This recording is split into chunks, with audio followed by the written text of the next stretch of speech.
Assalamualaikum student. This is a lecture which is in the continuation of the last lecture. हम slide number 8 तक कर चुके थे कि what are draft and what are the basic steps for writing any essay or any statement. ठीक है. Now coming to slide number 9. ये सारा जो है it's a kind of an assignment, आप समझ लें.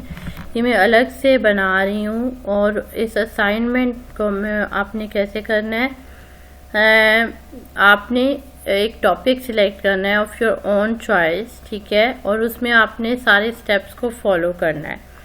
Pre writing, how do you organize your ideas when you are preparing to write, ठीक है. So this is also discussion and also giving you some important point for creating your own draft, ठीक है. अच्छा, यहाँ पे एक बात कहना बहुत ज़रूरी समझती हूँ कि इसके बाद, क्योंकि मैंने आपको बताया था कि मिड टर्म तक हमारा पेपर जो है वो हम सिलेबस कवर कर चुके हैं, तो मिड टर्म के बाद जितना भी कोर्स है वो राइटिंग पे है, ठीक है. सो ये बात अच्छे से समझ लें कि ये जो असाइनमेंट है या आप ये इसमें इंपॉर्टेंट पॉइंट्स भी आ जाएंगे और ये असाइनमेंट भी है, ये आपने ज़रूरी करनी है. इसके बाद सारा जितना भी हमारा कोर्स है वो रिपोर्ट राइटिंग पे है, वो बिजनेस लेटर्स पे है, वो कैसे रिस्पॉन्स देते हैं ईमेल्स का, वो है सारे राइटिंग स्किल्स पे है, ठीक है. उसके लिए मुझे आपको एक बुक लगवानी थी, लेकिन क्योंकि हमारी रेगुलर क्लासेस नहीं है, सो समहाउ मैं चाहती हूँ कि आप लोग खुद से जो है वो असाइनमेंट्स करें. मैं आपको लेक्चर्स ऐसे ही देती रहूँगी और रिपोर्ट राइटिंग में और जहाँ पे भी हमें कोई मसाइल होंगे, जैसे लास्ट जब हम इंग्लिश पढ़ रहे थे लास्ट सेमेस्टर में, तो हमने लेटर और इस तरह की चीज़ें की थी. तो यहाँ पे पूरा फाइनल टर्म जो है वो आपका डिपेंड करता है रिपोर्ट राइटिंग पे. तो ये चीज़ बड़ी इंपॉर्टेंट है, ये थोड़ा सा मैं आपको रिमेंबर करवाना चाह रही हूँ और पॉन्डर ओवर करना चाहती हूँ कि आप इस पर सोचें, ठीक है. So how do you organize your ideas when you are preparing to write. आप ब्रेनस्टॉर्म करते हैं, you are going to ask question, you have to discuss, you have to make outlines, free writing style, charting, concept mapping, timeline. So ये depend करता है आप पे. अगर आप कभी राइटिंग करना शुरू करें तो कुछ लोग ब्रेनस्टॉर्म करते हैं, they are good in creative ideas. अब माइंड में उनके अच्छे से ख्यालात आ जाते हैं तो वो ब्रेनस्टॉर्म कर लेते हैं. कुछ लोग अपने से सवाल पूछते हैं और फिर उस टॉपिक पे लिखना शुरू करते हैं. कुछ लोग डिस्कस करते हैं. जैसे अगर मैं अपनी बात करूं तो I go for the third one, that is discussion. I will definitely discuss with one of my colleague और some other person and then उसको डिस्कस कर लेते हैं. Fourth one, the outline. आप क्योंकि अभी अर्ली बिगनर्स होंगे राइटिंग में, तो you can make outlines. Free writing styles, कुछ लोग जो परफेक्ट होते हैं, जो थोड़े कॉन्फिडेंट होते हैं कि yes we have a writing skill, we are somehow able to write good things, तो वो फ्री राइटिंग भी कर सकते हैं, चार्टिंग भी कर सकते हैं, कॉन्सेप्ट मैपिंग भी कर सकते हैं, टाइमलाइन बना सकते हैं. होमवर्क आपका क्या है, how does your school life influence your future. But यहाँ पे तो ये स्लाइड में वैसे ही टॉपिक्स आ गए हैं, लेकिन आपने अपनी टॉपिक मर्जी के ले लेने हैं, ठीक है.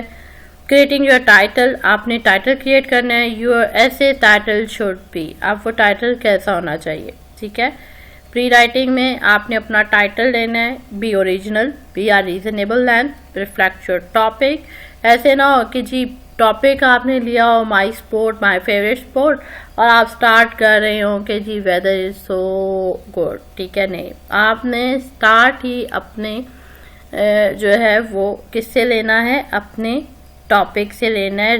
टॉपिक और the first line should reflect your topic. Be lively and attention getting. Your title should not be generic. Repeat the assignment. Be in all caps. अच्छा, टाइटल के लिए आपने ख्याल रखना है कि कैपिटल लेटर्स होने चाहिए. बी इन बोल्ड फेस, आपका टाइटल जो हो वो बोल्ड फेस में हो. क्वेश्चन मार्क्स अंडरलाइन और italicise. Be followed by a period. Write your introduction. Your introductory paragraph should do the following. Be a minimum of 4 to 6 sentences. Introductory part के बारे में आपको बताया जा रहा है कि 4 to 6 sentences होने चाहिए. आपका इंट्रोडक्टरी पार्ट ज़्यादा बड़ा नहीं होना चाहिए. Minimum 4 to 6 sentences. Move from general to specific. General बात करके फिर आपने स्पेसिफिक पे आना है. गेट द रीडर्स अटेंशन, और कोशिश करनी है कि ऐसी चीज़ें लिखें, ऐसे सेंटेंसेस लिखें जो अटेंशन जो है ले सकें रीडर की. Set the tone for the rest of the essay. Strategies for developing an introduction include provide backward information, telling a personal anecdote, कोई अपने पर्सनल एक्सपीरियंस शेयर कर सकते हैं. Beginning with a quotation, using N opposite, asking a question. Thesis statement क्या होती है? What is thesis statement? Thesis कहाँ से आ गया? आप तो लिख रहे हैं. जी जनाब, आप लिख भी रहे हैं. तो थीसिस स्टेटमेंट में you have to express the main idea of your essay, the centre point that your essay develop और सपोर्ट. ठीक है, समझ आ गई. थीसिस स्टेटमेंट ये नहीं है कि आप कोई रिसर्च टॉपिक लिखने लगे, अल्लाह माफ़ी दे, थीसिस लिखने लगे. No, you are going to discuss the main idea. Thesis statement writing का वो हिस्सा है जहाँ पे आप एक्सप्रेस करेंगे अपने मेन आइडियाज़ को, सेंट्रल पॉइंट को जॉट डाउन करेंगे और उसके अकॉर्डिंग उसकी सपोर्टिंग आइडियाज़ को पेश करेंगे. Your thesis should accurately predict your essay's direction, emphasis and scope. Make no promises that the essay will not fulfill. Be direct and straightforward. So आपने straightforward रहना है. कोई ऐसी ऊंची महान बातें नहीं करनी कि जो बाद में नहीं हो सकती. ठीक है. अच्छा, राइटिंग के बारे में एक बात ये भी कही जाती है कि जब भी लिखें दिल से लिखें. Whenever you write from your heart. ठीक है. अगर आप बड़े फ्री हैंड राइटिंग करेंगे और झूठ का सहारा नहीं लेंगे तो वो वैसे ही जो आपकी राइटिंग स्किल्स हैं वो अप्रिशिएबल हो जाती है. और topic sentence expresses the main idea of the body paragraph. Begin each body paragraph with a topic sentence. Narrow the focus of the paragraph. Accurately predict the direction of the paragraph. Topic sentence जो भी आपका paragraph का पहला topic sentence होगा, जिस जुमले से भी आपने पैराग्राफ स्टार्ट करना है वो मेन आइडिया को एक्सप्रेस करता हो. Narrow the focus of the paragraph. Accurately predicts the direction of the paragraph. बताया जाए कि आप किस डायरेक्शन में क्या बात करना चाह रहे हैं. Third point, each BP should contain. BP यहाँ पे बॉडी पैराग्राफ है. Topic sentence, main idea of body paragraph, primary support. So यहाँ पे हम पैराग्राफ की बात कर रहे हैं कि पैराग्राफ का पहला सेंटेंस जो है वो मेन आइडिया को सपोर्ट करे. Body paragraph must have unity, support, coherence, concise. Concise मतलब ब्रीफ. कोहेरेंस हम लोग बहुत अच्छे से इंग्लिश में पढ़ चुके थे कि कोहेरेंस का मतलब होता है यूनिटी और connection between the lines of the paragraph. Unity, everything refers back to main point.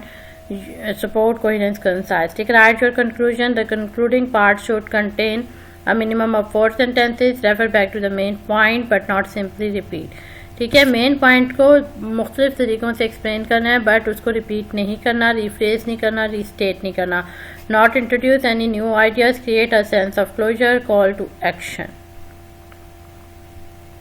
ये आपकी असाइनमेंट है. Assignment, break your formal theme on a whole sheet of paper.